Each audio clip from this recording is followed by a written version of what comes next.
The world worries about oil and global conflicts, but the next great crisis for the United States isn't coming from overseas. It's coming from the ground, or rather, the lack of it. It's the water crisis. And it's not a distant threat. We are talking about a definitive collapse, an estimated $200 billion impact on the economy, and the potential mass devaluation of real estate and agriculture. And it's all projected to hit by the year 2027. This is a deep dive investigation into the 10 most critical U.S. states facing a scenario so dire it will reshape the very map of American economic power. If you own property, if you buy groceries, or if you care about the stability of the global economy, you must watch this. How did the richest country in the world get here? The crisis has two epicenters, the Colorado River Basin and the Ogallala Aquifer. The foundational problem in the West dates back to the 1922 Colorado River Compact. It was a catastrophic error. The compact allocated water based on the river's flow during an unusually wet period, assuming an annual average of 16.4 million acre-feet. The long-term reality is closer to 13.5 million acre-feet. We've been overdrawing our checking account for a century. Now throw in a 2-decade-long mega-drought, the driest period in at least 1,200 years, fueled by climate change. The key reservoirs, Lake Mead and Lake Powell, are dangerously close to dead pool status. That's the point where water levels are too low to turn the turbines for hydropower, or even flow downstream to meet downstream state obligations.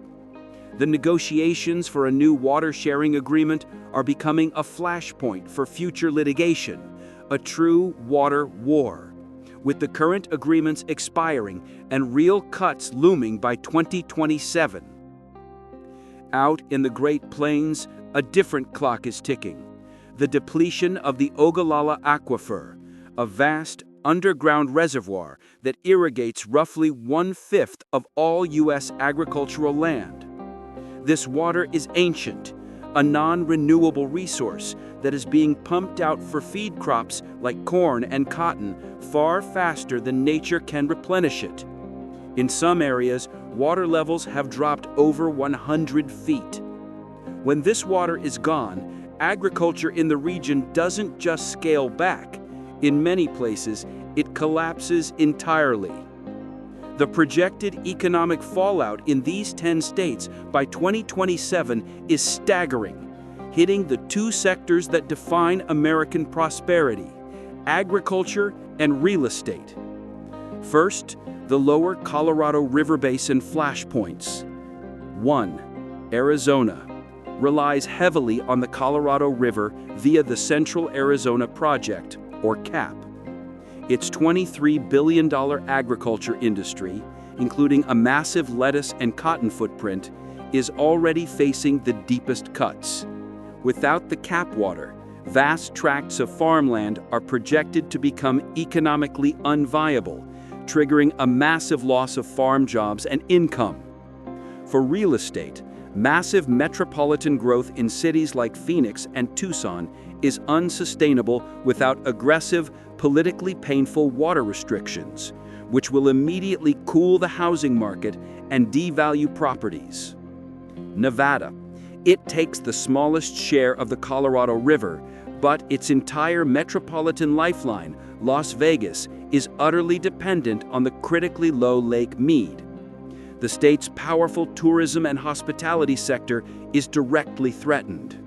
Forced, permanent water austerity will fundamentally alter the city's brand, chilling development.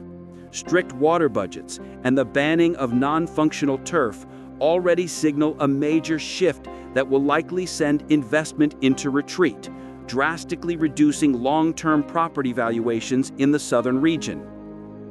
California. It holds the oldest and largest senior water rights under the 1922 Compact, making it the central target of litigation from other states. The Central Valley, the fruit and salad bowl of the world, produces a third of the nation's vegetables and two-thirds of its fruits and nuts. When junior water rights are curtailed, this $50 billion sector must fallow hundreds of thousands of acres. A collapse here threatens national food security and causes major spikes in food prices. Areas in the Central Valley will see land value drop dramatically as their productive capacity vanishes. Moving to the Upper Basin, the clock is ticking for different reasons. 4. Utah is facing rapid population growth, particularly around the Wasatch Front. A water-constrained future means a cap on that growth. Strict water ordinances and the increased cost of providing water infrastructure will dramatically increase housing costs and cool the boom market. 5. Colorado, as the headwaters state, is obligated to send a set amount of water downstream, making its own increasing demand a core conflict. Cuts to irrigation will hit cattle ranching and forage crops hard in the western slope. As the water is regulated, the political friction between the booming Front Range and the agricultural western slope will intensify, creating major state-level economic uncertainty. 6. New Mexico has the highest baseline water stress in the United States. It relies on both the over-allocated Colorado and Rio Grande rivers. Water-intensive cities like Albuquerque and Santa Fe are already heavily reliant on deep groundwater reserves that are not sustainable. Water-stressed real estate sees its value heavily discounted, especially in rural areas where wells are failing. 7. Wyoming. While sparsely populated, it must reserve water to meet downstream compact obligations, which constrains its future development plans, particularly for energy and agriculture. A lack of water storage infrastructure leaves it vulnerable to climate variability, which directly threatens the state's substantial beef industry. Now we turn to the Ogallala Aquifer Crisis states, where the water is a non-renewable resource rapidly running out. 8. Kansas faces the most acute depletion. In parts of southwestern Kansas, the aquifer is predicted to be 70% depleted within the next 25 years. This is not a shortage, it's an endpoint. The massive irrigated corn and wheat economy here is entirely dependent on this water. The loss of that capacity is projected to cause an economic contraction that rivals a local depression. 9. Nebraska holds the largest volume of water remaining in the Ogallala, but it is also the largest pumping state. The shift from high-value irrigated corn to less profitable dryland farming is inevitable and will cost the state billions in lost revenue, fundamentally changing the economics of farm ownership and operation. Our 10th state is Texas. It's suffering from both western droughts from the Rio Grande and Ogallala depletion in the Panhandle. The sheer scale of the state means billions are tied up in real estate that faces cyclical boom and bust due to water availability, most recently seen in the rapid depletion of reservoirs supplying major metropolitan areas. Houston and Austin face a compounding crisis of rapid population growth intersecting with unpredictable supply. Real estate values are intrinsically linked to access to reliable, affordable water. Properties in high water use areas, like golf course communities in these 10 states, will be severely devalued. Buyers will price in the cost of future drought surcharges and forced conservation. Insurance companies and lenders are already taking notice, which will lead to higher premiums and a withdrawal of investment from high-risk, arid regions. This capital flight will accelerate the real estate slump. As water becomes scarce, water rights transform from an assumed utility into a hyper-valuable, tradable commodity.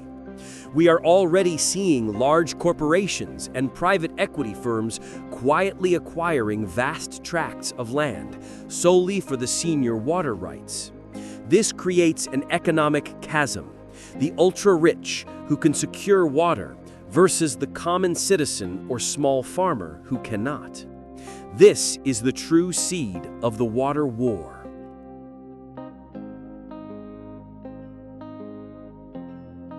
By 2027, this crisis will be unavoidable. The headlines won't be about negotiation. They'll be about litigation, mandatory rationing, and the failure of major agricultural producers. The water is a finite resource, and the math has caught up to the myth of boundless growth in the American West. The fundamental choice facing America is this: continue fighting the legal battles of a century-old compact, or embrace the new reality of water conservation, recycling, and a deliberate, painful transition away from water-intensive agriculture in arid lands. This is not just an environmental issue. It is a defining challenge for the global economy. The solutions exist, but the clock is ticking on their implementation.